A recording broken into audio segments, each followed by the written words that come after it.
오늘 나누게 되는 내용은 우리의 삶을 파괴하는 당뇨입니다. 흔히 당뇨를 빈곤과 풍요의 충돌이라고 한다. 농촌에서 도시로 이동한다든지 개발도상국에서 선진국으로 이동하는 나라에서 당뇨 증상이 많이 나타나기 때문이다. 어렵게 살던 사람이 주머니 사정이 나아지게 되면 가장 먼저 식단부터 바꾸기 마련이다. 예전에는 쉽게 먹을 수 없었던 단 음식, 기름진 음식, 술, 밀가루 음식, 이것을 마음껏 섭취하게 되는 것이다. 이런 사람의 경우 원래부터 이런 것을 예사로 먹어오던 사람들보다 한꺼번에 많은 양을 먹기 때문에 문제가 된다. 또한 과거 농경 시대에는 자기 몸을 움직여야만 먹고 살 수 있었다. 봄에 씨를 뿌리고 여름에 가꾸고 가을에 거두어 들이려면 잠시도 쉴 틈이 없었다. 여자들은 한술 더 떠서 가사노동이 짐까지 짊어져야 했다. 이런 노동은 어른만이 문제가 아니었으니 아이들 역시 비슷할 정도의 노동을 했다. 학교가 파하면 밭에 거름을 주었고 소에게 먹이를 먹였으며 땔감을 구하러 다녔다. 하지만 지금은 어떠한가? 노동집약적 산업구조에서 지식정보 집약적 산업구조로 삶의 양식이 바뀌면서 남자들은 밭에 나가 일하는 대신 하루 종일 컴퓨터 앞에 앉아있게 되었고 여자들은 가사노동이 대부분을 기계에 의존하고 있으며 아이들은 공부 외의 일은 하지 않게 되었다. 또한 집집마다 자가용을 장만하면서 가까운 거리도 걸어 다니지 않고 있다. 걸어서 갈 수 있는 가까운 동네 슈퍼보다 멀리 있는 대형 마트를 더 선호한다. 차를 몰고 가는 것이 잠깐 걷는 것보다 편하기 때문이다. 갑자기 고일랑 음식을 섭취하는 것도 문제인데 운동마저 하지 않으니 혈관에 기름이 끼는 것은 당연한 일이다. 문명이 우리에게 가져다준 편리함 뒤에는 이처럼 대사질환이라는 무서운 대가가 숨어 있다. 어느덧 우리나라도 당뇨 인구 1천만 시대에 접어들었다. 당뇨, 가히 국민질환이라고 할 만하다. 한 번 걸리면 완치가 어렵기 때문에 흔히 당뇨는 난치병으로 분류한다. 평생 약을 먹어야 하는 질병으로 분류되는 것이다. 고혈압도 그렇지만 당뇨 역시 질병이 아니다. 당뇨는 우리 몸이 조금이라도 더 오래 살기 위해 응급 시스템을 가동시킨 것에 지나지 않는다고 할 수 있다. 즉, 당뇨는 피 속의 포도당을 오줌을 통해 응급으로 빼내는 현상이다. 혈액에 당분이 섞이게 되면 그에 따른 온갖 부작용을 경험해야 하는데 이를 당뇨합병증이라고 한다. 당뇨합병증이 생겼다는 것은 그만큼 증세가 심해졌다는 의미인데 당뇨라는 것이 합병증이 와서 심각한 상황에 이르기 전까지 환자 스스로 특별한 증상을 느끼지 못하기 때문에 발견이 어려운 점이 있다. 당뇨는 신체에 치명적인 손상을 입히는 것은 물론 증상에 대비하여 꾸준히 약을 복용해야 하고 매번 당 수치를 검사해야 하기 때문에 삶의 질을 현저하게 떨어뜨리는 매우 귀찮은 질환이다. 당뇨가 무섭다고 하는 것은 아무래도 합병증 때문일 것이다. 가장 먼저 타격을 입는 것이 눈이다. 혈액순환에 문제가 생기면 망막처럼 가는 혈관에까지 피가 도달하는 일이 쉽지 않다. 심하면 망막 혈관이 망가져 시력을 잃는 수도 있다. 임포텐스의 대표적인 원인 가운데 하나가 바로 당뇨다.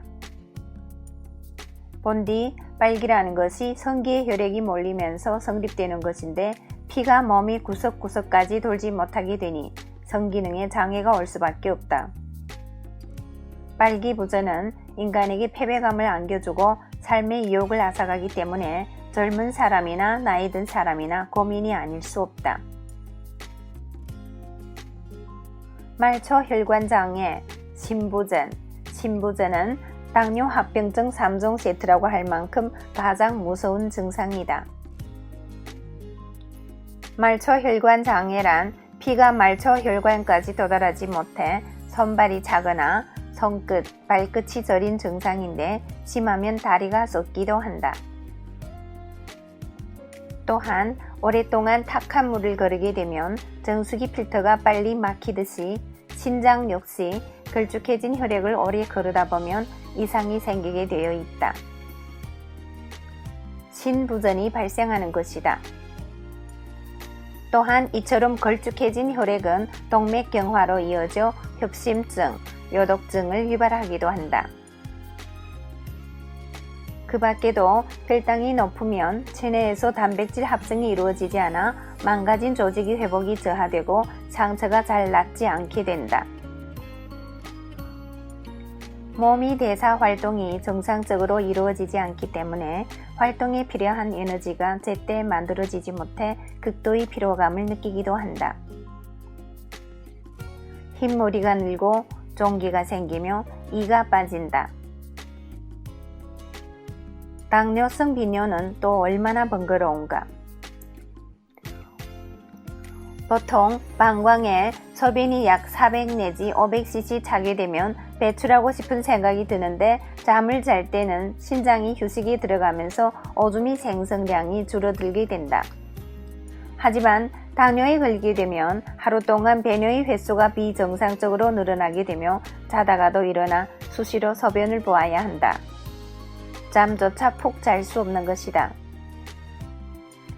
설상가상으로 체내 수분이 대부분을 소변에 빼앗기게 되니 당뇨성 변비에 걸리게 된다. 일주일에 한 번 화장실에 가는 것도 힘들다. 변을 보는 일이 애를 낳는 것처럼 어렵다고 생각하면 얼마나 끔찍한 일일까. 말했듯 변비는 모든 신체 질환이 발단이 되는 증상이다.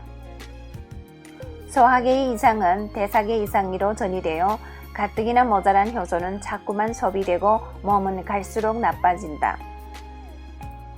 인체를 악순환에 빠뜨리는 질환이 당뇨인 것이다.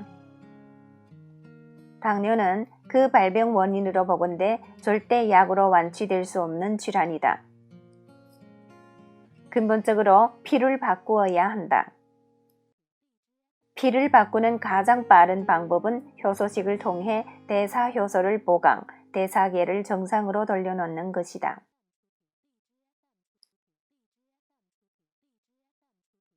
충남 보령에 사는 어떤 여자분이 내 강의를 듣고 전화를 해왔다. 남편이 당뇨로 인해 신부전증을 앓고 있는데 자신이 신장을 이식해 주기로 했다는 것이다. 오늘 강사님 말씀을 드리니 그냥 둘 것이 아니라 내 신장을 깨끗하게 만든 후에 이식해 주는 것이 좋을 것 같다는 생각이 들었어요. 그래서 인체 정화를 하려고 합니다. 당연히 그러셔야죠. 하여 이분은 복합 활성 효소를 이용한 효소식에 들어가게 되었다. 인체 정화를 통해 살도 빼고 훨씬 건강해진 이분은 다시 이런 생각이 들었다. 어차피 깨끗한 신장을 주어도 남편이 당뇨가 있으니 곧 막힐 게 아니까 이왕 줄 거 남편도 인체 정화를 한 후에 주어야겠다 생각하고 남편에게 신장 이식을 미루겠다고 했다. 그 몸으로는 내 거 갖다가 써도 금방 고장 날 텐데 그러면 또 아들 거 달라고 할 거 아니에요? 당신 신장 이식 받고 싶으면 인체 정화한 후에 받아요. 이 말을 듣고 남편이 펄쩍 뛰었다. 수술이 사흘 앞으로 다가오니 겁이 나서 그러는 거요? 아니면 당신이 효소식인지 뭔지 해서 살도 빼지고 예뻐지니 다른 생각이 든 거요? 이에 부인이 설득에 나섰다. 그거 아니에요. 당신과 우리 가족을 위해서예요. 무조건 인체 정화하세요. 안 그러면 못 줘요. 하여 할 수 없이 남편도 인체 정화에 들어가게 되었다. 결과는 어땠을까? 남편은 무사히 신장을 이식받게 되었을까? 대답은 노다. 기적 같은 일이 일어났다. 휠체어 타고 다니던 사람이 벌떡 일어나 걷기 시작했다. 썩어가던 발이 살아났으며 당연히 신장 이식은 필요 없게 되었다. 몇 달 후 이분이 버령 머드 축제 행사에 참가하여 10km 마라톤을 완주했다는 소식이 들렸다. 부인과 둘이 부둥켜 안고 같이 울었다는 이야기를 들으면서 나 역시 가슴이 뭉클했다. 사람을 살린 것만큼 큰 보람이 어디 있을까? 이런 기적을 체험한 분이 한 사람이면 말을 안 한다. 복합 활성 효소 체험 사례가 우리나라에만 무려 10만 건이 넘는다. 이런 사례를 접할 때마다 나는 어떻게든 인체 정화를 널리 알려야 한다는 사명감에 불타게 되었다.